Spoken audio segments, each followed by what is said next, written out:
ఇంట్లో వారం రోజులు లేకపోతే చాలు స్కూల్కి సెలవు ఇచ్చినట్టు ఎవరికి వాళ్ళు పారిపోతారు. శేఖర్ వాళ్ళు సంబంధం చూడడానికి ఎందుకు రాలేదో కనుక్కోలేదు. ఏంటి శేఖర్ గారు వాళ్ళు రాలేదని అందరికి ట్యూషన్ చెప్పేస్తున్నారు. ఎవరో ఫోన్ చేసి మనకి సంబంధం ఇంట్రెస్ట్ లేదని చెప్పారంట. వాళ్ళకి రావడం ఇష్టం లేక ఏదో కబుర్లు ఇవన్నీ.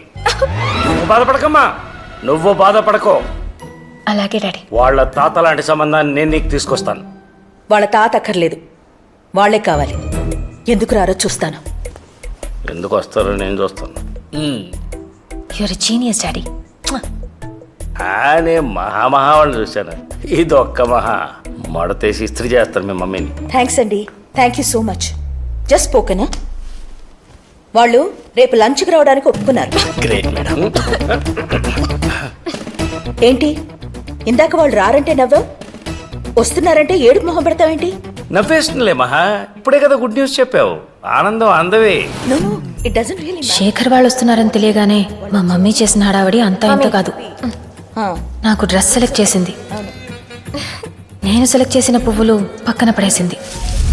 హలో, మంగమ్మ సెలెక్ట్ చేసిన మెనూతో డైనింగ్ టేబుల్ నింపేసింది.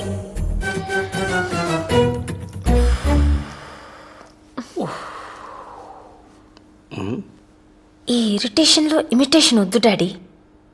కుక్క పిల్లకి కోపం వచ్చిందా? హలో హలో, బెనర్జీ గారు. లంచ్ రెడీ అయిందా? ఎప్పుడో. అమ్మాయి కింది దిగిందా? ఇప్పుడే.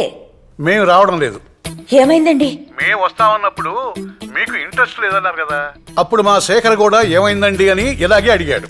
అది మీరు అంటుంటే వినాలనిపించి వస్తామన్నవే తప్ప మాకు ఇంట్రెస్ట్ లేదు.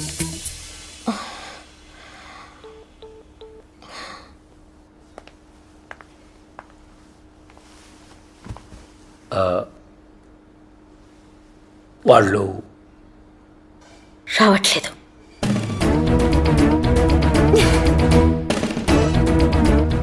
మంగా, ఆ చికెన్ తీసి లోపల పెట్టు. బాగా కుదిరింది. రాత్రికి వేడి చేసి తిందాం. ఎప్పుడేం మాట్లాడాలో తెలీదా మీకు? వాళ్ళు రాకపోతే నువ్వెందుకు ఫీల్ అవుతావు మహా? నువ్వేం తప్పు చేయలే కదా.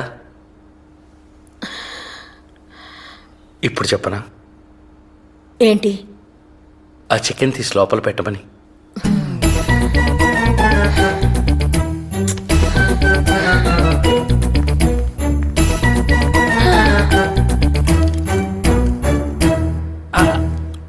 భాను పెళ్లి కూడా నేను ఇలాగే చెడగొట్టాను.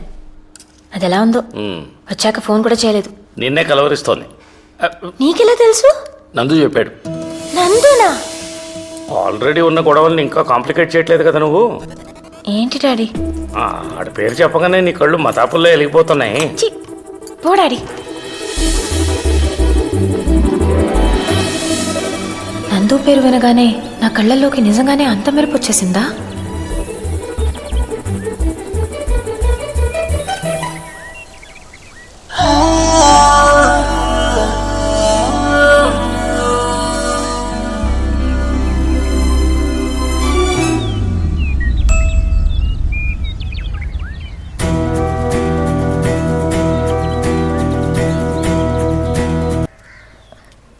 నమస్తే అండి. ఇప్పుడు నువ్వు చేతులు కడుక్కొని కాఫీలు గట్టం పెట్టక వెంటనే వెళ్ళిపోవాలా? ఏదవ ఫోన్ అర్థమై సావదురా. ఇప్పుడు వచ్చే మాఘమాసం నీకు వల్లికి లగ్గ పెట్టేయమని ఇంట్లో ఆడవాళ్ళు ఒకటే గోల. భానుకి పిల్లకుండా చేసుకున్నాను మీకు చాలాసార్లు చెప్పానండి. మొన్నడు ఎవడో వచ్చాడు, అతని క్యారెక్టర్ అంత బాగాలేదని.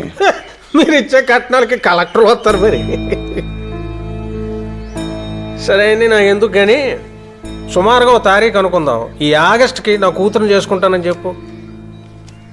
నేను వల్లిని చేసుకోను అనట్లేదు, కానీ భాను కూడా నచ్చే కుర్రాడు దొరకాలి కదా. ఇక నువ్వు తిరగలు తిప్పినట్టు అక్కడే తిప్పకో.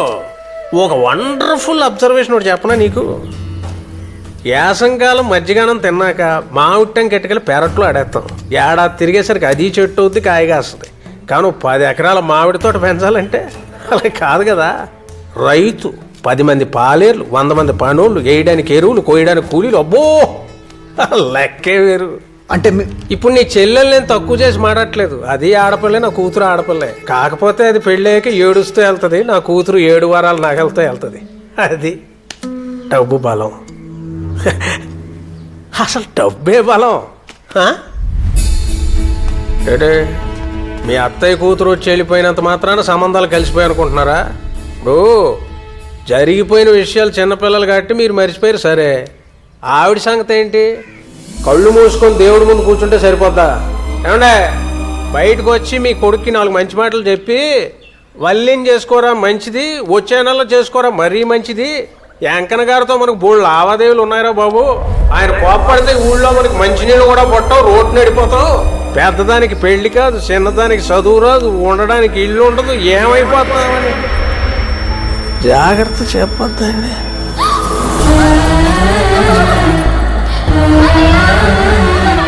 మరీ గట్టిగా నొక్కేసాడరా.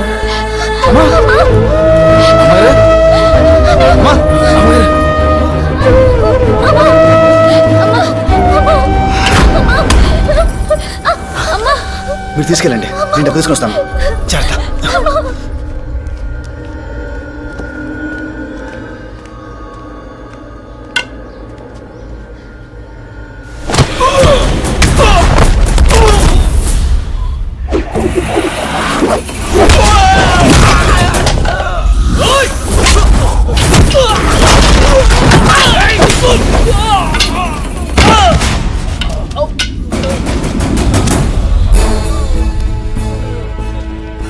బ్రేక్ ఎంత తొక్కినా పర్లేదండి, కానీ యాక్సిలేటర్ ఎక్కువ తొక్కకూడదు, యాక్సిడెంట్లు అయిపోతాయి. వెంకన్న గారు, ఎవరికైనా సరే ఫ్యామిలీ యాక్సిలేటర్ లాంటిది, కొంచెం చూసి తొక్కండి. లేచాక అడిగి ఇచ్చేయండి.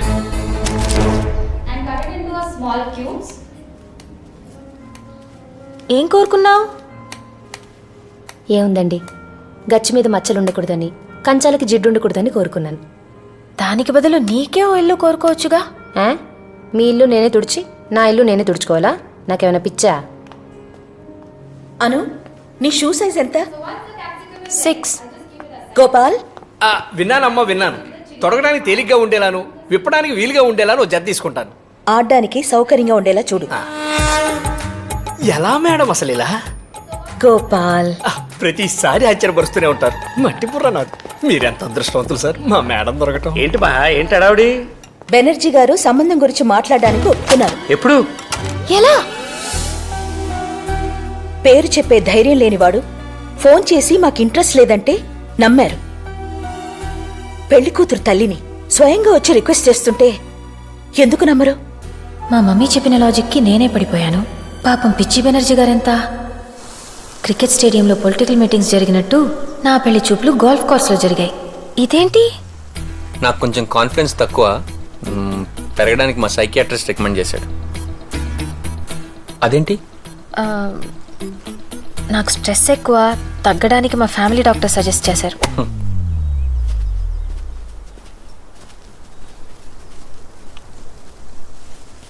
మ్యామ్,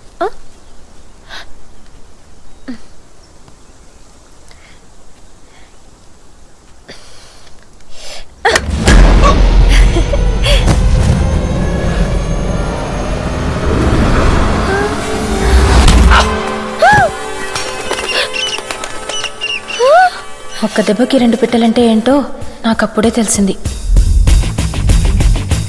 యాజ్ యూజువల్గా మా మమ్మీ తిట్లు, నా ఏడుపు, ఫైనల్గా హాస్పిటల్. ఆ రోజు మొత్తంలో జరిగిన ఒకే ఒక్క మంచి విషయం, మా బాబా నందు. ఏమైంది?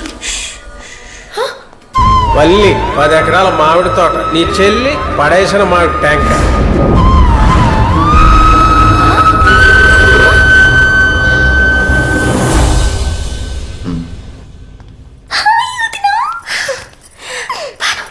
ఇప్పుడు ఎలా ఉంది? రేపు స్టంట్ వేస్తామంటున్నారు. సారీ అత్తయ్య, నాకు తెలియదు. నీ కొడుకు దుర్మార్గుడు, ఫోన్ కూడా చేయడు. అలాంటిదేం లేదమ్మా, నీకు శ్రమ ఎందుకని. బాబు ఎక్కడే ఉన్నాడు. అమ్మగారికి ఎలా ఉంది?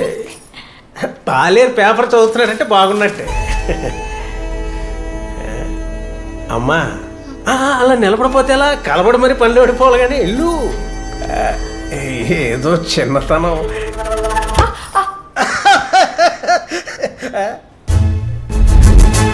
సిగ్గుకి స్పెల్లింగ్ మర్యాదకి మీనింగే కాదు, నవ్వుకి టైమింగ్ కూడా తెలియదు.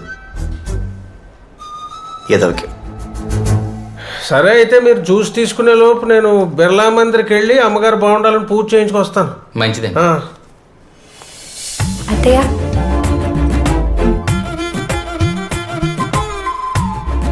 బాను, ఇందులో కాఫీ అయిపోయింది, తీసుకొస్తావా బాను?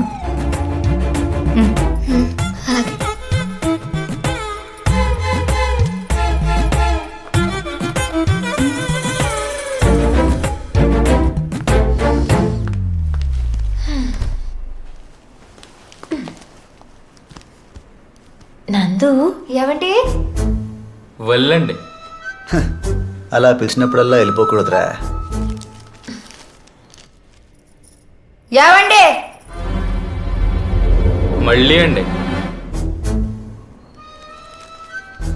కంగారు పడుకో, కంట్రోల్ మందే.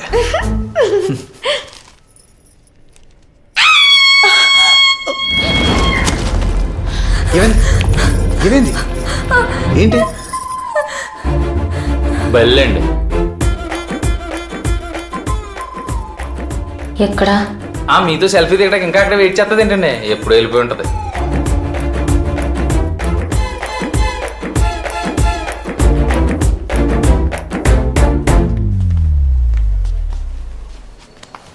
జీవితాంతం నీతోనే ఉంటుందిగా. 10 నిమిషాలు వదిలేదా మాకు?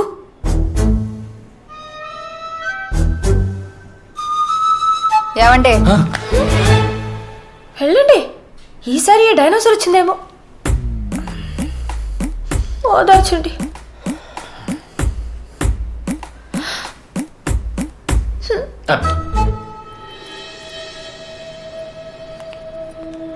కలువపుల్లో నేను చేసిన దానికి బల్లి రివెంజ్ తీర్చుకుంది.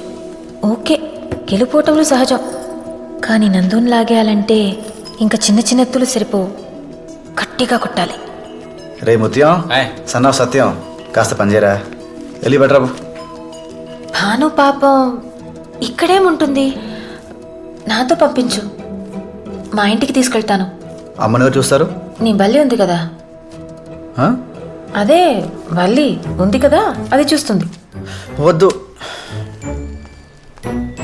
అంతేలే, నా మాటలు ఎందుకు వింటా? నీ పెళ్ళం వచ్చేసిందిగా. హే, పిచ్చి పిచ్చిగా మాట్లాడుకో. అది కూడా విసుక్కుంటున్నా. నేను నీకేం కాను. అప్పుడు ఊళ్ళో నువ్వు చూపించిన కథ అంతా అబద్ధం. నన్ను గెస్ట్ గానే చూసావు.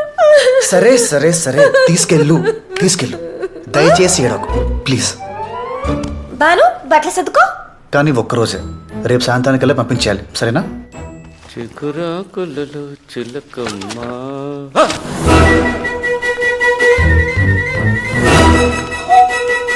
డాడీ ఇంట్లోనే ఉన్నారు, ఏం పర్వాలేదు. బాను ఎందుకు తీసుకొచ్చావు? మీ అమ్మ చూసిందంటే చంపేస్తుంది. వాళ్ళ మావయ్య ఇంటికి అది వచ్చింది, తప్పేంటి? నీకు తెలియదు. బానురా, నింపేస్తాను. డాడీ, నేను వద్దని చెప్తూనే ఉన్నాను. ఎవరి అమ్మాయి? బాను. దాని ఫ్రెండ్ కాదు, కామేశ్వర అత్తయ్య కూతురు. ఇందాక నేను శేఖర్ని హాస్పిటల్ తీసుకెళ్ళినప్పుడు అక్కడ కనిపించింది. అత్తయ్యకి ఒంట్లో బాలేదంట, ఆడపిల్ల ఒక్కతి ఏముంటుందని తీసుకొచ్చా. కానీ డాడీ ఒకటే గొడవ, మీ అమ్మ ఒప్పుకోదు, గొడవ చేస్తుందని. నువ్వు అంత బేడా mummy? I hate you daddy. నేను మమ్మీ కూతుర్ని. డాడీ చెప్పినట్టు భానుని పంపేయాలా? ఎందుకు? లోపల పంపించు. ఎన్నాళ్ళు కావాలంటే అన్నాళ్ళు ఉండమ్మా. అసలు వీళ్ళు నీకెలా తెలుసు? వాళ్ళకే నేను తెలుసంట. ఎందుకు తెలవదు? ఇక్కడ వార్తలన్నీ మీ నాన్న మోసుకెళ్తారుగా. అను, నువ్వు అనుకున్నంత అమాయకులేం కాదు వాళ్ళు. నా మొహం మీదే తలుపులేసింది వాళ్ళమ్మ. నేను వ్యాపారం చేస్తానంటే పెట్టుబడిచ్చాడు బాను వాళ్ళ నాన్న. తన ఆస్తి తాకట్టు పెట్టి నన్ను డబ్బులు తీసుకోమన్నాడు.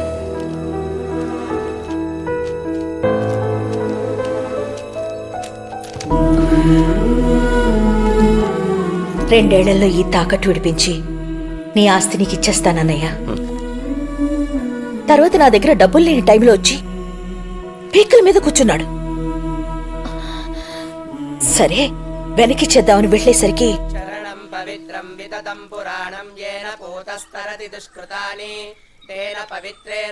ఇలా అవుతుందని అనుకోలేదు వదినా. డబ్బు తెచ్చాను. నందు,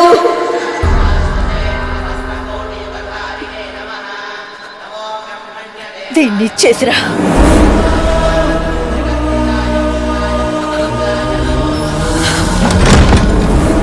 మేమేదో దారుణం చేసినట్టు చూసింది వాళ్ళమ్మ. అయినా ఇవన్నీ నీకెందుకు, జాగ్రత్త అంతే.